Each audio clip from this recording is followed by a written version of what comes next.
കാതടപ്പിക്കുന്ന ശബ്ദത്തിൽ ഹോൺ മുഴക്കി വാഹനങ്ങൾ തൃശൂർ കൊടുങ്ങല്ലൂർ നഗരമധ്യത്തിൽ സ്ഥിതി ചെയ്യുന്നത് താലൂക്ക് ഗവൺമെന്റ് ആശുപത്രി ചികിത്സയിലിരുന്ന രോഗികൾക്ക് ഹോൺ മുഴക്കം ശല്യമായി തുടരുകയാണ്. കൊടുങ്ങല്ലൂർ താലൂക്ക് ഗവൺമെന്റ് ആശുപത്രിയിലെ കിടപ്പ് രോഗികൾ ഹോൺ ശബ്ദം കേട്ടാണ് ആശുപത്രിയിൽ കിടക്കുന്നത്. നവജാത ശിശുക്കൾ മുതൽ വയോധികർ വരെ ചികിത്സ തേടുന്ന ആശുപത്രിയിലെ പ്രധാന വാർഡുകളെല്ലാം വൺവേ റോഡിനോട് ചേർന്നാണുള്ളത്.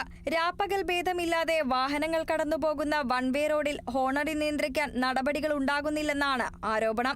അതീവ ഗുരുതരാവസ്ഥയിൽ കഴിയുന്ന രോഗികൾ പോലും ഹോണടി ശബ്ദം കേട്ട് കിടക്കേണ്ട അവസ്ഥയിലാണുള്ളത്. നഗരത്തിലൂടെ സർവീസ് നടത്തുന്ന ബസ്സുകളെല്ലാം തന്നെ കടന്നുപോകുന്ന വൺവേ റോഡിൽ ഹോൺ മുഴക്കൽ പതിവാണ്. ആശുപത്രി പരിസരങ്ങളിൽ ഹോൺ ഉപയോഗിക്കരുതെന്ന ചട്ടമുണ്ടെങ്കിൽ കൂടി അത് പാലിക്കപ്പെടുന്നില്ല. നോ ഹോൺ സൂചന നൽകുന്ന ബോർഡ് സ്ഥാപിക്കാൻ പോലും അധികൃതർ തയ്യാറായിട്ടില്ലെന്നും രോഗികളുടെ ബന്ധുക്കൾ ആരോപിക്കുന്നു.